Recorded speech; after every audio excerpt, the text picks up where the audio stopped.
Do it. Good afternoon and welcome to another edition of Ask Mathis. I'm your host, Reggie Mathis, and rocking with me is my brother Wildman Teddy T, a.k.a. Baron Theo Mound-builder. We's in the building, y'all. Definitely in the building, man. We're going to get right off to the races, man. So somebody's being questioned right now in Pennsylvania. They said they have a similar firearm as the one that killed the United Health CEO, saying they got the same type and a manifesto. So it seems like Buddy was trying to get caught the whole time. Obviously. But it seems like he also has some unfinished business that he was like, well, I know I'm going to jail or either I'm going to die. So just let me go see this shown in Pennsylvania before they come get me, man. Because Buddy seems to be smooth and smart enough to, accomplish this. But seems very, very dumb in terms of, not being captured. Yeah. So I can only think that, he knew it was just a matter of time. It's just more so like, let me go handle a few things. I can can you identify with that? I mean, if you got your whole agenda and he's listening to the locks, if you got 24 hours to live type thing, you got to go ahead and you gonna go ahead and cross your notes, your bucket list. You gonna handle what you need to handle, or at least what you felt, you needed to handle, But, bro, it's crazy, man, how folks are reacting, man. Folks are reacting like. They had a lookalike contest over the weekend, bro, they had a lookalike contest for the gunmen. Bro, and it was very popular. It was men and women, all dressed like, the alleged shooter, man, because boy he killed was not very loved. He was not very loved, and his he was recently divorced but had been living apart from his wife for years. So he was basically like, hey, we'll keep up the facade of this marriage, but, I'm doing my thing over here. So which is interesting, and not to say that I'm, been looking into this, but I just been seeing, a lot of things. Eddie Murphy's ex-wife, Nicole Murphy, and their prenup, and how she blew all the bread. He paid her allegedly $12 million in their settlement. She took the money and gave, $15 million, I believe, and she gave, I think, $11 or $12 million to somebody to invest it, and he lost like all the bread. He's doing 22 years now for it, but I guess that's why Lisa Ray mad at her now, because while she was married to the prime minister, Nicole was sliding, on his plane, coming over there to see him, because it's like, as my man Jay-Z says, once you get used to filet mignon, you don't want to go back to hamburger helper. And then I'm seeing that your man, Deion Sanders' ex-wife Pilar, and their prenup, where she got $1 million, and tried to go to court basically saying that, a couple of the initials that were on there were not hers and they were forged and whatnot. And the judge was like, nope. So, I'm just saying. So I'm just looking at being cheaper to keep her. It's cheaper to keep her. And especially if you have children, bro. You got children, and you already busy. You on the road a lot, and and she wants that family stability. The fact that, hey, you'll be home for the holidays when my people come to the crib. We all one big happy family and whatnot. Mm-hmm. You know, some people cool with that. They fit that Some folks, bro, like that. The older you get, the more you just like, you know, hey, 4 times a year, we'll pretend that, we rocking like this. You know what I'm saying? I did it one time. My first marriage. I played it. I played alone one time. Play house. I played house one time, bro. It was like we were going through the divorce, and was living in different parts of the city, and they had some childhood friends from my hometown that were going on a cruise, and they were cruising out of Miami, and it was like, hey, this family is coming. I don't really. I'm not really to go public yet with this and whatnot, and they were always so fond of you. Do you mind, coming over? They coming over for dinner and whatnot. And y'all was really role playing. Bruh, I go to the crib, man, and I see like all our pictures up, like, and I'm sitting there, bruh. And I'd be lying if it didn't touch me, if it ain't touched me a little bit. You know what I'm saying? Now, and when we do the After Dark program, I'll finish that story. But I'm just gonna leave it. Gonna leave it right there. I'm just gonna leave it right there, and just be like, hey, man, It's an interesting thing, bro. Money, man. Money is the root of all evil. They say that for a reason. A long time ago. Because it really is, man. Mm-hmm. So can we give a big shout out to Pryor, the state attorney in Broward County. He is, proactively going and wiping away, clearing the records of people got caught up in the Broward County crack epidemic, specifically the reverse sting operations where BSO was not. They was cooking it, bruh. They was cooking it and selling it. They was cooking it and selling it. Because I tell you, that's when what's his name? The sheriff at the time, he went to Everglades and showed people how not to cook crack. Like he showed them how to do it and told them don't do it, bruh.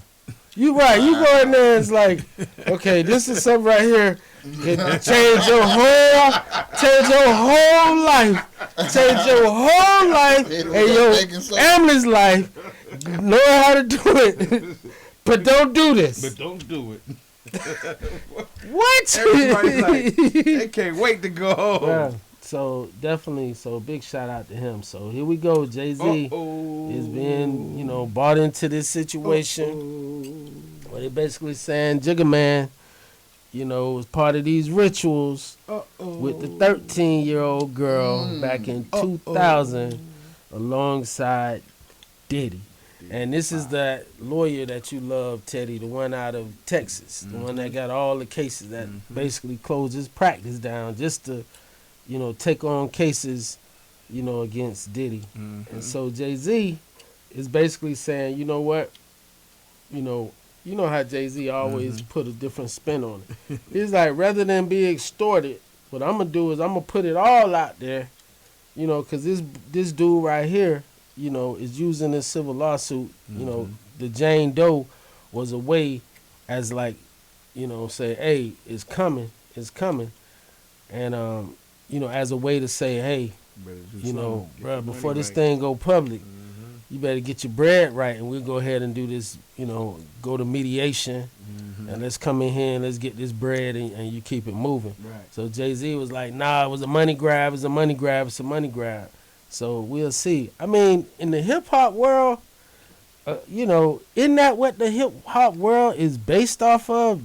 Committing crimes that are past the statute of limitation, or at least you don't say enough about the crimes that they can come and get you. That's what's been going on. So you talking about something 24 years ago? Like, what statute of limit? Right. Like, you know, like some of these states, bro, they really need to change these laws, man. Like, really, because it's not like they trying to put them in jail. They trying to. It's a smear campaign. Yeah, it's I mean, you know, because what the NFL? What's right? the Oh NFL? yeah, you know the NFL, the not for long. You know what I mean? Not for long. You know, some people in NFL that Like, was already like, you know, I really like him. I like going back, you know, Taylor Swift, the Oak Ridge Boys, Alabama. When we going back to the, you know, Garth Brooks. That's the first thing they do. Yeah, when we going back to the, all right, you already know they gonna get so far away from hip hop. And then you're gonna be off of that. You can use the little hype of Lil Wayne. Right. Baby might have stuck his little money into it too to make it look. It's in Texas. You know what I'm saying? Oh, you thinking they're gonna go back to Lil Wayne? I'm Well, thinking no, they're gonna go to country music. No, it's not even going back to Lil Wayne, but it's them to take Jay-Z out of the equation. Yeah. You know, this whole thing right here will take Jay-Z out the NFL just like that. Yeah, because you know how Jay-Z going to the meetings. You know the way Jay-Z walk into a meeting.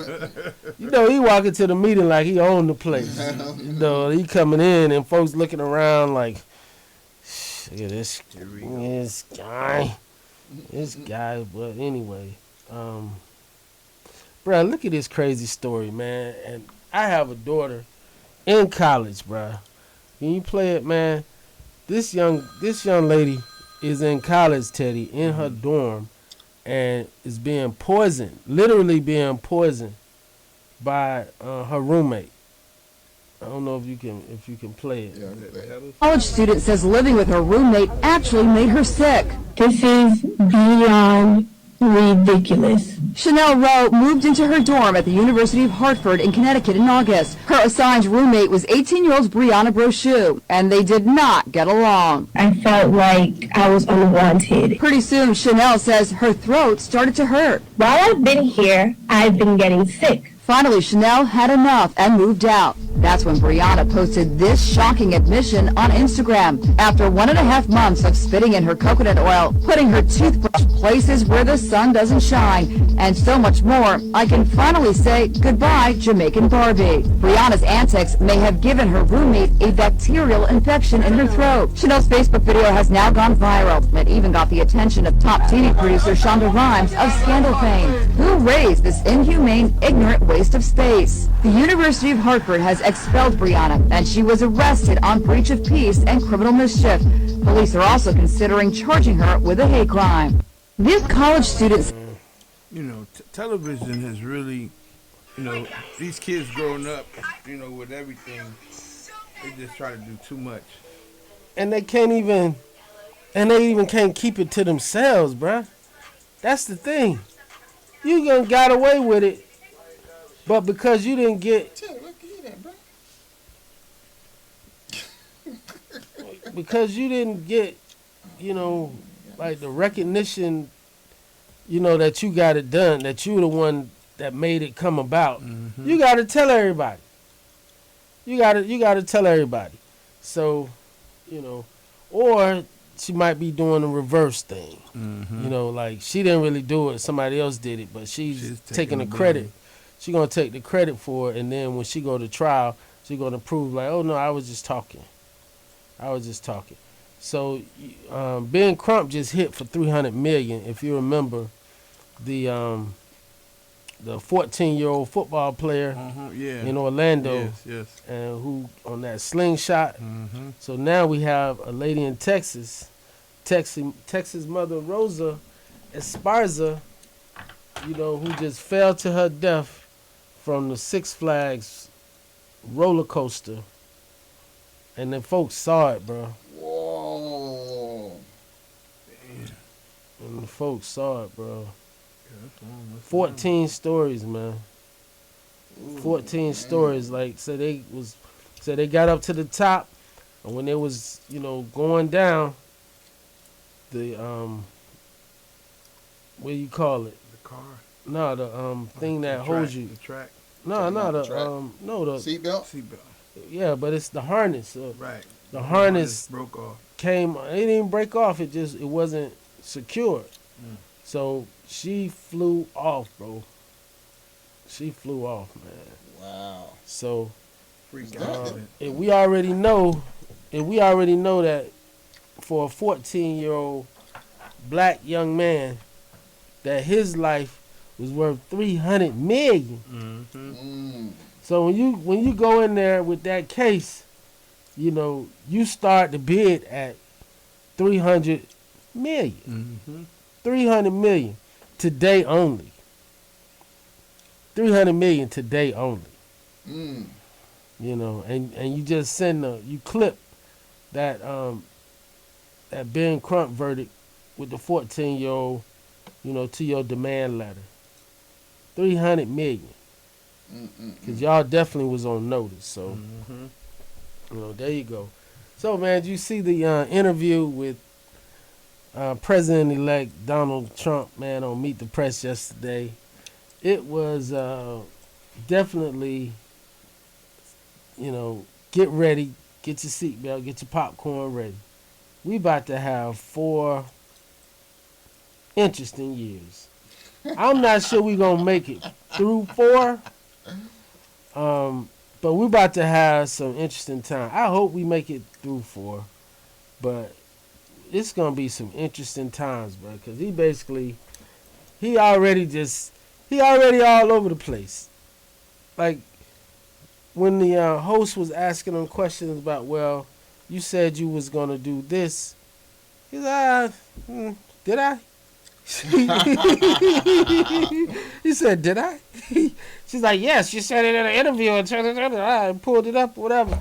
He's like, he's like, things change. That was that day. I don't want it right. He's like, I don't want to necessarily, you know. Now, Sleepy Joe, on the other hand, I knew he was lying. Everybody knew he was lying. I knew he was going to Hunter Biden. He was like, under no circumstances, you know, so he went on to deflect it and went to the Hunter pardon. He was like, yeah, I knew he was going to do it. Yeah, I knew he was going to do it. Everybody knew he was going to do it. Everybody knew he was going to do it. I knew he was going to do it. So I don't really want to. That's how, you know, that was that day. Things change. Things change. He gonna use that pardon to the limit. Bruh, he gonna transition to the pardon for anything. Question him about anything, bruh. Cause the left justified the lie. They say they say it wasn't a lie. If he said, oh no, it was a lie. Yeah. I won't go so far as to say it was a lie. Man, that was a lie. No, let me say, I won't go so far as to say it was a lie. But I did not believe him. I did not believe him when he said it. Right. And that I believe, this is what I believe. It was his intention not to pardon his son. It was his hope that Kamala was going to win the election, and, you know, if he did anything and got sentenced to anything less than a year, I think Biden was prepared to live with that. But with Vice President Harris losing and Trump and then his picks and all these folks basically talking about retribution and all that other stuff, he was probably sitting there like, man, I can't put my son through that, because the only reason why he even got prosecuted is because he's my son. Bro, less than 1%, do you know, for that particular crime of falsifying a gun permit in the state of California, less than 1% people even get prosecuted for that offense. Now, let's be fair, as we do for the I don't think anybody's ever been prosecuted for what Trump got indicted for, because what it truly was a misdemeanor. It really was a misdemeanor, and they trumped it up. They trumped it up. Now that's 1,000%. You know, they'll tell you they trumped it up to make it a felony. So I think Charlemagne got it right when he went on The View. And he was like, no, he lied. He lied. That's what he did. And don't defend it. You know what I mean? But understand it. Like, can we not? Just say we understand it. That's his son. You know, his last son left. You know, after his other son, Bo, died of cancer. His first wife and daughter died in an accident in the 70s. So you know the type of bond that he has with his son. It's understandable, bro. It's understandable. So y'all people don't be out there talking about he ain't lie. The man should never have said under no circumstances will I do it. He should have just been like, I don't see it. But remember when he was asked after that crazy horrible debate back in June if he was going to drop out, he was like, under no circumstances will I ever drop out unless God Almighty himself comes and tells me to drop out. So, which means that he's not at his full faculties. Which says you can't believe Sleepy Joe. That's what it said. That's what it said to me. That what it told me. That he's an old school liar. Like that's all it is. A lie is a lie is a lie. But he's an old school lie. Which is, well, if everything work out the way I hope it work out, you'll never know. Like Kanye said, you know, I know all of y'all wanted to see what would happen if I didn't win the Grammy. What would I do? I guess we'll never know because I won. Because I won. So, you know, put it like that. Man, we was just talking about, and this was the story, man, that I forgot about that you just pulled up for a step. Bruh, can you play that, man? This is D. Wade's wife, bruh. Same scenario that we was talking about with Eddie Murphy. Same scenario we was talking about with Deion Sanders.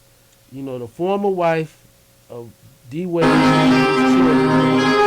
received $5 million settlement. D. Wade got custody of the children, and now she claims to be homeless and requesting assistance from D. Wade. She been singing the same story for the longest. Bruh, how you lose $5 million? Yeah, like how you lose $5 million? Like, what is it that you pretend? You have people out there pretending, and you're pretending that you the one out there shooting in the gym. You're not shooting in the gym at all. What you did is you found a young Dwayne Wade, and you put that. You put the hot tour and you put the reindeer. You put it all on him. You put it on him to the point where he went on and married you. That's it. And when he married you, he took you where you needed to go. Everything you wanted, anything, it was all on you. Just go and grab it. But then, you know, and he let you get a makeover. Y'all remember? Remember how homeless she was, bruh? Remember how homeless she was? Folks was like, D-Wade. Because you know D-Wade down in Miami, bruh. Right. Bruh, and you know how they come to the Heat game. You know how they come to the Heat game, right? They come to the Heat game, no panties. No panties. No panties. Sitting courtside. Just the glimpse. D-Wade go over there and look. And they might even have D-Wade tattoos saying, all for you. That's it. D-Wade. #1 player. You my number one. Come and get it. They was divorced in 2010. She been doing the same thing, hanging out with this sign for over 10 years. Bruh. What's she gonna? She understand? She ain't gonna never get that back. Man. That's the thing, bruh. I think that's the theme of the day. I didn't think we was gonna have a chapter meeting of the He-Man Woman Haters Club, but it just seems like, you know, these are the stories that's coming up because Stephen A. Smith, bruh, I think you need to play Ether. I think you need to play Ether right now because when Stephen A. get this $120 million, $20 million a year. All of a sudden, he gonna look at his wife and be like, yeah,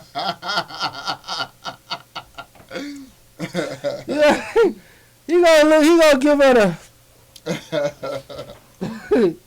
he gonna give her that look, and he gonna think, it really could be me.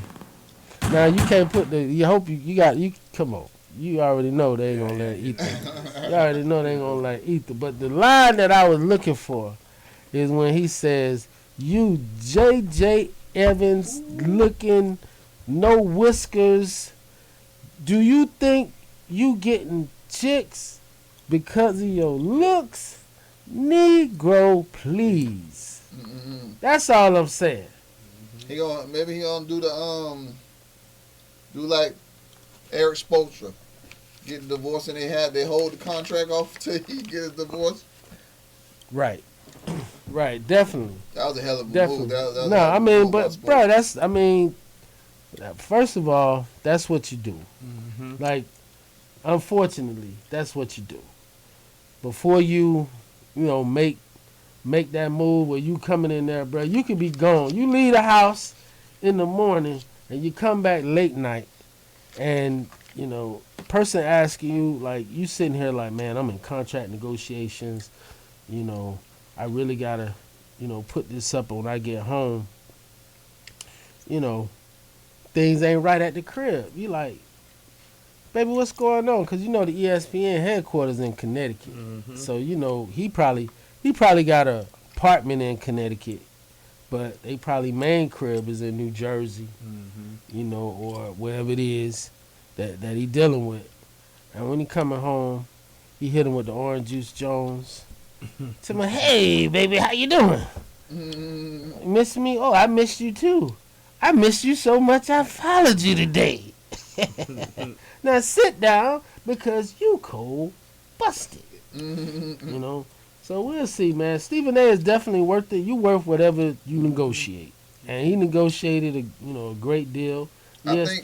I think him switching to the podcast, switch to his own podcast, he leveraged that to get a new deal. That's the new. Because his numbers, his number, the numbers across the board, don't lie. They put him on prime time on ABC because that's still in ESPN. So he got the prime time looks on there, on ESPN and all that, and through NFL and basketball. You know what I mean? So I like Stephen A because he was loud in the beginning to make everybody pay attention to him. Now he lets what's called it be loud. I think he's still loud. He is, but it's like I think we got used to it. He does it at a certain. It's not as obnoxious because you like this an act. He can't keep this up. But it's like Khaled when he first came out. He can't keep this up. He kept it up. Mm-hmm. When you keep it up, you gotta be like, you gotta give it to him. Now he's ventured off into social issues. Mm-hmm. Yeah, he's interviewing folks or whatever. I mean, he's definitely doing what he has to do. Yeah, it's more than just sports now. Mm-hmm. He's definitely doing what he has to do, man. But this just in, man, Daniel Penny found not guilty. So last week the judge dismissed the murder case because the jury was deadlocked, and so he dismissed the murder case and brought him back to deliberate just on the negligent homicide. And so the jury said no. So if you guys don't remember, this was the former Marine who choked the Michael Jackson impersonator for about 6 minutes on the train. Everybody's sitting there watching it, because, the dude, I guess he said was being, being different. Being different, say he was bothering people and whatnot. But when does that give you permission, and when does that give you the right to engage and put your hands on people? Because what's the reality? The reality is you're only gonna put your hands on somebody that you feel like you can do it. You can do it. You know what I'm saying? Like, and that's just the truth. That's just the truth. Prey. It's the jungle. That's the truth. You're gonna put your hands on who you feel like you can put your hands on. Mm-hmm. And that's the crazy thing, man. And I'm seeing, like, all these stories, man, where these folks is getting tapped and slapped, and they slapping females and women, and whatnot.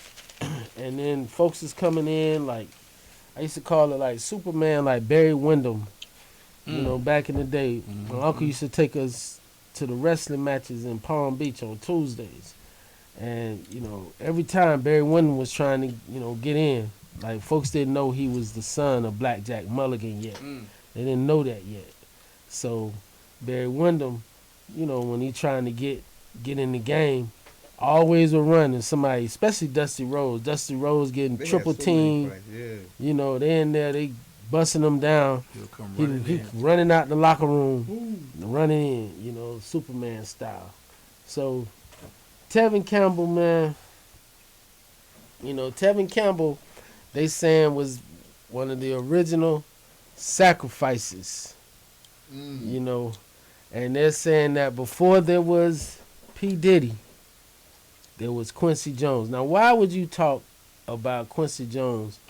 This man made it to 91 years old after he dead. How gangster he was. And that's how I always going to see it. And I was introduced to the world in a big way. Quincy Jones, back on the block. Right. So this means that you're like available? I'm single, yeah. I plan on being single for long. 90s R&B star Tevin Campbell is opening up about how the industry ruined him when he was just starting out, and while his story is disturbing and difficult to listen to, it's also extremely relevant in this moment when people are finally starting to talk publicly about goes on behind the scenes in Hollywood. In Tevin's case, the person at the center of these dark rumors is none other than the legendary producer Quincy Jones, who passed away earlier this month at the age of 91. I know what happened with Tevin Campbell. All right, this guy gonna say Tevin Campbell was a nice. He's gonna say some cursing, so you can. Yeah, you can. she's saying it's crazy. Yeah, you can let it go. But they basically saying, you know, that he participated, you know, and basically saying they ruined him the same way they're saying that Puffy ruined Usher.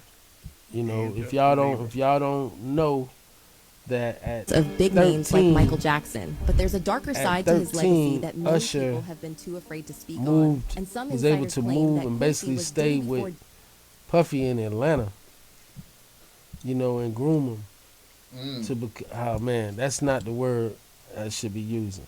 I don't want to say grooming, but to develop him, you know, to develop him, you know, as the artist and whatnot. And then what they saying, you know, when you look at the Jeff Epstein case and the lady Grizel said that what happens is once the groomer,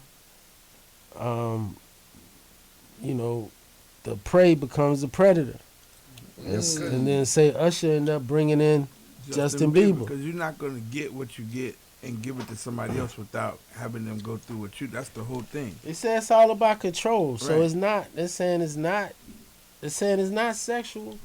Saying it's not sexual, man. They saying that it's you know, it's about the control. Predators. And basically saying like this is what you want. Because I mean, bro, you talk about, you know, no matter what you say and no matter what type of prep work you talk about and whatnot, at the end of the day, you are, you know, working for 1 hour to 2 hours once a week, right? Now, whether or not you develop your body, your vocals, work on other stuff or whatever, but at the end of the day, when you're that guy or that female or that girl, you know, and you doing a show, you know, on average once a week, you know, everybody else is working 40 hours a week, you know, you working 2 to 3 hours a week in front of that particular crowd,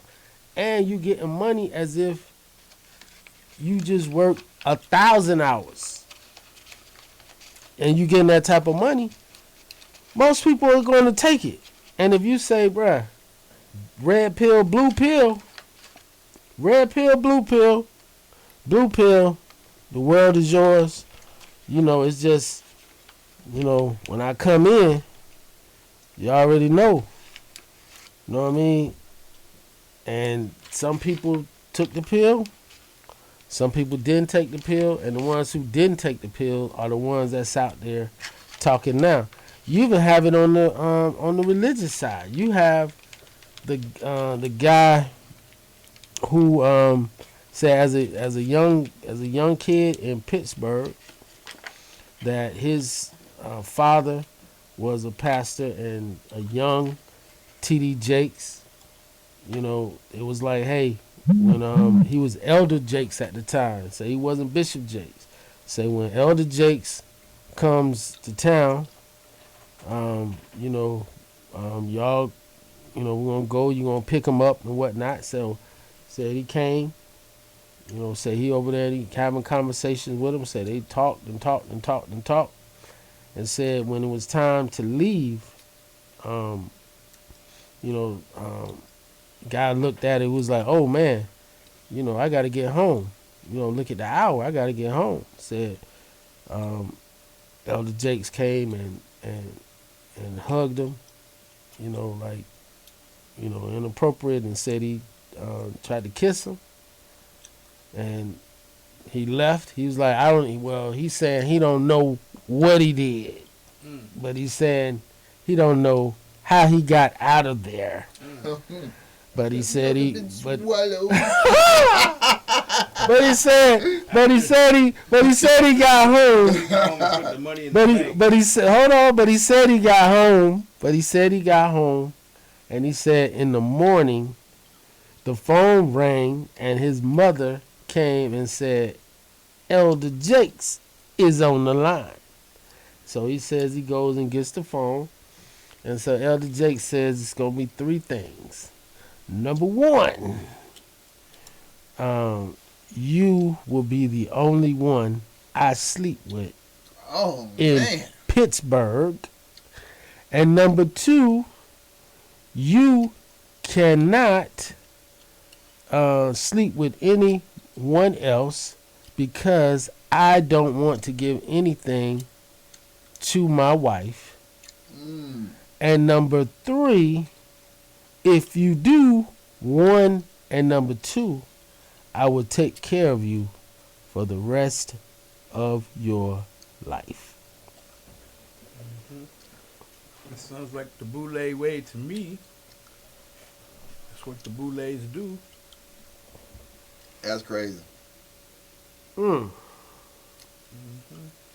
What people do for money. But that song came out in the 80s. Of course. That was like, that's when it was happening. What people do for money. That's when it was happening, boy. So right, Teddy, I'm sure you got some stories in there before we move on to, to something else. But, that's why, this year when everything happened to Diddy, you got such a drop-off of industry people quit and got fired. There's a lot of guys, a lot of people that, they got wives, but they went to these parties to keep these wives. You know what I mean? Because they was able to get the big houses and get the big salaries. Keep the wives? Because they was able to get the big houses and the salary so they can keep their wives. Financially. Right. You know what I'm saying? And so they took that, and then these people became the Down Low brothers that moved to Atlanta. You know about the Down Low movement that came to Atlanta? Yeah. You said they tried to bring that bathhouse situation out to Atlanta. Yeah. So I mean it's even right over there on in West End. They got a house right there down from CBS.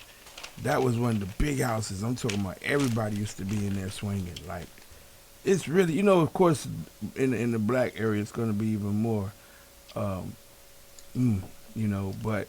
all these different situations of what, Ice Cube have a song say, I'm not a boule. You know what I'm saying?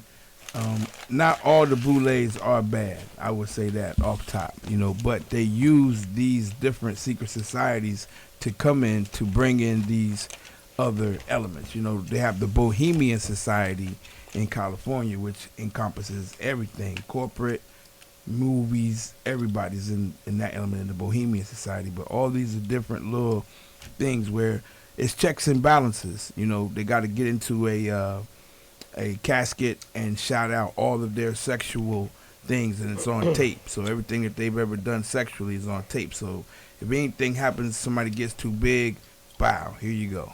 So that's why you got all these smear campaigns, because that's what they do first. They smear your name and then they're gonna drop a criminal case. They did it to Michael Jackson. They do it to everybody. Well, great segue, Teddy. We got Michael Jackson up on the board right Yes. now. Even in his death, Money.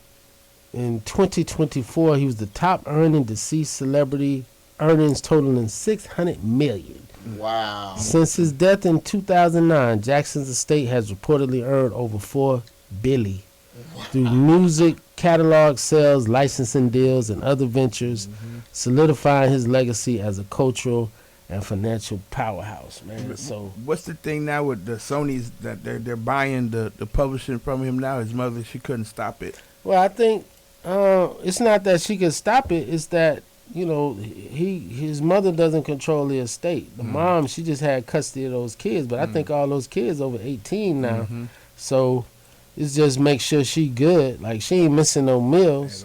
So, and I don't even think she really care. I think it's probably one of the kids, Jermaine or Jackie, that's speaking to the mom, and then the mom is just like, well, whatever Jackie say. Whatever Jermaine say and whatever, like, Mom, they gonna have that boy doing this and that. They gonna have them all in this stuff like that. So, but no, they not gonna have. They feeding on whatever. Because she gotta be in her late 80s or 90s. So it ain't like she own that. You know what I mean? And they like, Mom, you ain't gonna believe this. You know what I mean? They come in there like that. But his attorney and the estate is who call the shots. Right. Like they the ones calling the shots. Because they're asking what they're gonna do with Never Yeah. Land. It's still there. They redid it and now it's just there. Yeah, that's who calling the shots, man. And it's just like they just making money hand over foot, man. But before we get up out of here, we got to talk sports. So this weekend is the Heisman, and my money's on Travis Hunter. I think he's the best player in college football. I think he's done something even Charles Woodson did not do. I think Charles Woodson, who played both ways, but Charles Woodson ain't played both ways like Travis Hunter playing both ways. I think Cam Ward, those two losses, man, I think he went down. I personally think he's the second best quarterback behind Shedeur Sanders. Like Shedeur Sanders, I think, is gonna probably go higher than Cam Ward. And so the Canes, I don't think they got snubbed. They had the way to win in and do what they needed to do after losing the one game to Georgia Tech, then to turn around and lose to Syracuse. Like, come on, man. Like, you got to win the big games. Right now it's Alabama. They're saying they got snubbed through MSU, but MSU played a hell of a game with Clemson the other day. They went down to the wire, plus they was already Alabama there. lost 3 games this shit, didn't they? Come on, bro. If they let Alabama in with 3 losses, then I would be mad right now. There's a problem. Then I would be mad right now because UM only got 2 losses. So, they lost to Vanderbilt. Like, come on now. No. So, we gonna take our Pop-Top Bowl. We gonna take our Pop-Top Gold Bowl to Orlando. I might even go, man. I may even go. And you got the NBA Cup. They're down to the last 4 they're teams in on that, each yeah, side. they're in the elimination round for the bowl. So you liking that cup? You liking the NBA Cup? Oh yeah, it's definitely it's always the floor is what really gets you. They make the color of the floor. Oh, is that just for that? Yeah. Okay, because I see these freaky things like the ABA ball. Yeah, that's how you know it's NBA Cup. Okay, I got it. And that's over. And what's that's? That's some It's still. How is it not imaginary? It's some It's like some made up stuff. It's what it is. It's an incentive for the players because they get $500,000 if they win. That's what I'm saying. Maybe for the rookies and the young guys, but it's big for the young guys. Yeah. For the young guys, maybe, but it's like. But it's also a way to keep because look at what football is doing right now. Like football is out of when you saw Buffalo and the Rams went to the wire. No, NFL is the top. NFL is the top. They got to compete. They got the top 93. It's some crazy number. They got the top 93 out of 100 television shows. So when you talk about, NFL football is king. Last night was crazy. You got Buffalo and Rams went to the wire the last seconds. Bro, I looked at my fantasy thing, bro, and I was playing against a team that had Jared Allen, bro. When I looked, because it had, it gives you the percentage of what percentage you're supposed to win. So I'm beating the brakes off these folks. Man, I look, this dude hit a 75. This dude hit a 75 in fantasy league play. Dude, that is like hitting 100 points in the basketball game. Like the highest I've ever seen was like in the high 40s. I've never seen that was 6 touchdowns, over 500 yards. I looked at it like, what is this? And they still lost, bro. And then the Chiefs won because the man hit the goalpost. Man, the Chiefs just got it, man. Like I don't like the Chiefs, man. But you just gotta respect them. It's just like you have to go in there. The Chiefs like the Terminator. Like you got to blow their parts off because the Terminator gonna be crawling down. Like, yo, is this dude still crawling? So you got the Buffalo and the Chiefs, and you got the Lions and the Falcons. I mean, the Lions of Philadelphia. Those are the top 4 teams. Nah, I think the Lions is best in the NFC because Philly, they're in a slump right now. Even though Saquon Barkley is balling, he's looking to beat the. So I think right now is Jared Allen's MVP to lose. But if Saquon beats Eric Dixon, no, not Eric Dixon. Who's single? Detroit. What's his name? Barry Sanders. Barry Sanders. I think it's Eric Dickerson. No, I think Barry. I know Barry did 2000. Eric Dixon did 2000.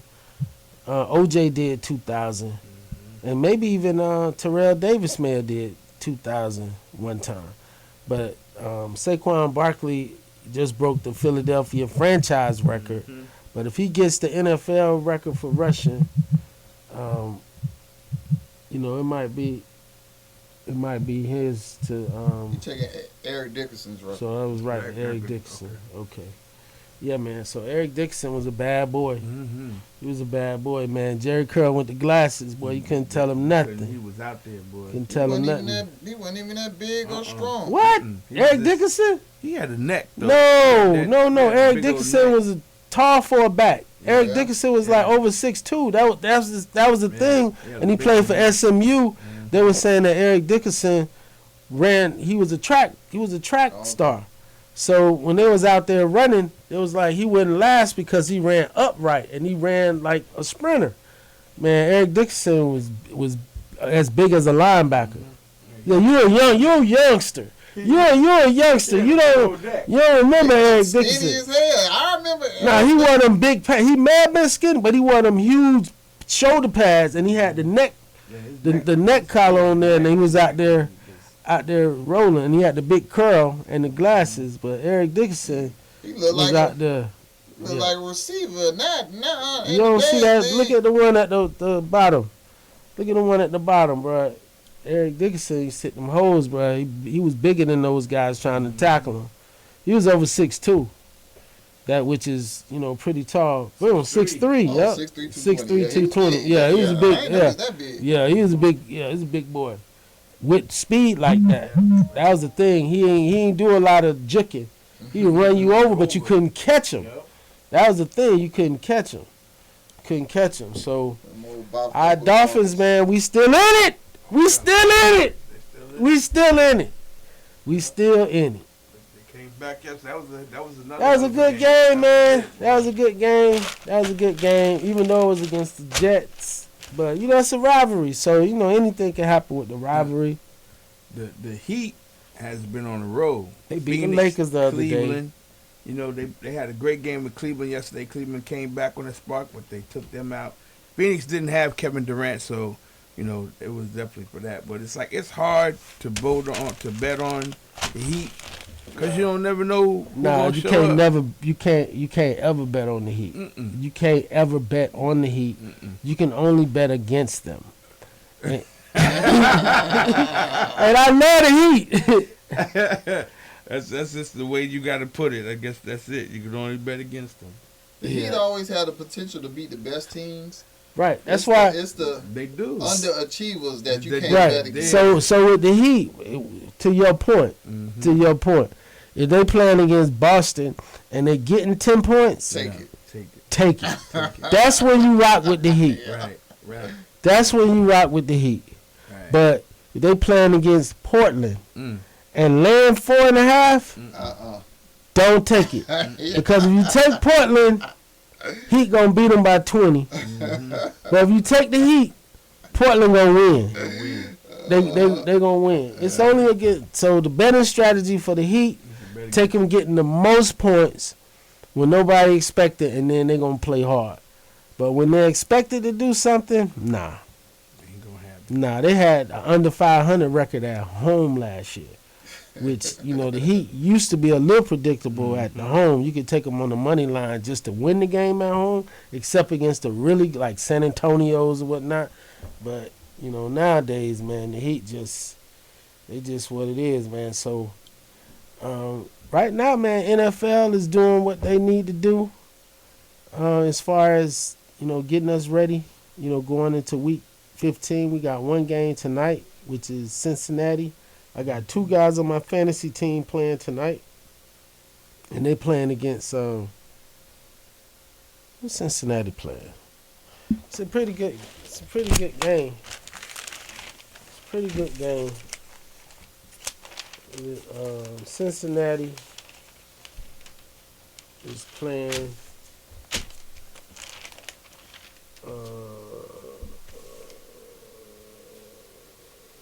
It's 2 games. Cowboys. Cincinnati playing the Cowboys tonight. Yeah, I think Cincinnati all day. They at Dallas though, so they at Dallas and they still playing with the backup quarterback because Dak Prescott is out for the year. So you want to go with this crypto? I know you was talking about crypto, Teddy. So I just wanted. This is a great thing to end on right here. This dude right here talking about why he not messing with crypto. Is a scourge. It's not something that you want in your society. It has no utility. It's just pure speculation. Remember, there's no balance sheet to crypto. There's no financial statements. You're talking about SEC filings. There's no public disclosure mandate. Exactly. Nothing, but also there's no audit, inspection, examination, net capital requirements, no licensure of the individuals involved, and there's no transparency into it. That creates real systemic risk, not just risk for investors. But the other part that people don't really talk about enough are the dire externalities that are enabled by crypto. What do you mean? Every single crime you can conceive of is easier to do now because of crypto, especially ransomware, human sex trafficking, sanctions evasion, money laundering. North Korea is financing their nuclear weapons program using crypto. Crypto is a scourge. It's not some. Teddy? I mean, it's just like a gun. A gun don't kill you. It's the person who will kill you. It's the person who owns the crypto gun. ain't gonna. I mean, the thing, anything that's they gonna put that on the. Yeah. Kim Jong-un's gonna put that on the nuclear weapon, paid for and financed through crypto. And he's like, crypto don't kill people. This nuclear bomb does. Like right now, I got this thing. I'm just like, if you do natural resources, and you transfer the natural resources into crypto. Now the crypto's now backed by the natural resources, and they can grow interest from that. So it's like it's a lot of different ways you could take it. They could be backed by solar energy. It could be backed by certain things. You know what I mean? So that one thing is that, but there are no regulations for it because people aren't using it like that. Like regular people aren't using it. Only, people who were smart back in the last 10 years and money people are using crypto. Certain people are still getting paid album deals and things in crypto. Yeah, I think a couple folks, O.J. Beckham contract was paid, crypto, and he's he I don't know if he cashed out or down here still with that money, ain't doing nothing yet. He playing? Is he playing? He ain't scored no touchdown. He ain't really doing he played nothing. yesterday. He played yesterday? I saw him get a one catch. Okay. Got to do a little something. Still, how much time we got, bro? We got time. We got 5 minutes. All right, man. Let me tell you what's the word in the streets for. I like to cruise the TikTok streets. You know that, right? While my sisters Chinese spy. All my sisters be at. So the new trend is that I forgot the new thing is they believe that the Democrats have something on some secret charges on Trump that they gonna pull at the end and he not gonna take the So they're gonna have their own version of January 6th. Yeah. That's what all the sisters on TikTok claiming now. Man. And they quote these Democratic bro leaders. The back is broken. It's done. The back is broken. You can do about it now. Bro, the Democrats' backs are broken. And number one, the folks who are backing the Democratic Party, the black females, we talk about the black women all the time. They at the bottom rung of society. So if they come within 1,000 feet of D.C. and the mall on inauguration, they will be killed. There will not be any rubber bullets. No. There will not be any tasers. There will be lasers. Straight up red beam, ba-da-dum, bum, bum, and drum beats. That's what I'm saying, bro. The people with the power, are the ones who just got the power. They had the power. And I think what this election demonstrates is that for the rest of us, we have to rethink. We have to rethink how we go about this thing because the regular levers of government are not there for us to pull. And that's your thing, Step, where you want people to get off government assistance and government reliability and all those things. Yeah. And I agree with you to a certain extent. But as far as the Democrats having power, nah, bruh. You name one Democrat in office that you think would have the nerve to stand up there and try to prevent Donald Trump from getting in office. They would shoot him dead on the floor of Congress, in the well of Congress, like back in the day, Senator Calhoun from South Carolina. Well, I remember in the history books, out there sword fighting and beat somebody with a cane, in the Senate. I don't think, it's like the bad wrestlers. The bad wrestlers are in control right now. The bad wrestlers are in control right now. And the so-called good wrestlers are just sitting there like trying to figure it out. They throwing rocks at each other. They don't have the power. They don't have the ability. They don't have the strength. Trump got the military. You in the military. Absolutely. Trump got the military, and what they feel like they about to get more money. They about to get more equipment. They about to do all this other stuff. So who gonna take over? The left still hopeful. Nah, bro. They hopeful for Jesus to come back. Which, you know what I mean? If Jesus come back, a lot of people gonna be in trouble because folks like, Jesus, you might come back tomorrow. You might come back tomorrow, Jesus, because I got some things to do. I got some places to go, and I got some things to do. All right, man. Appreciate y'all rocking with us, man. Rolling Loud. Till the next time, man. Peace. Rolling Loud weekend. And y'all be safe out there. We out. Good afternoon, and welcome to another edition of Ask Mathis.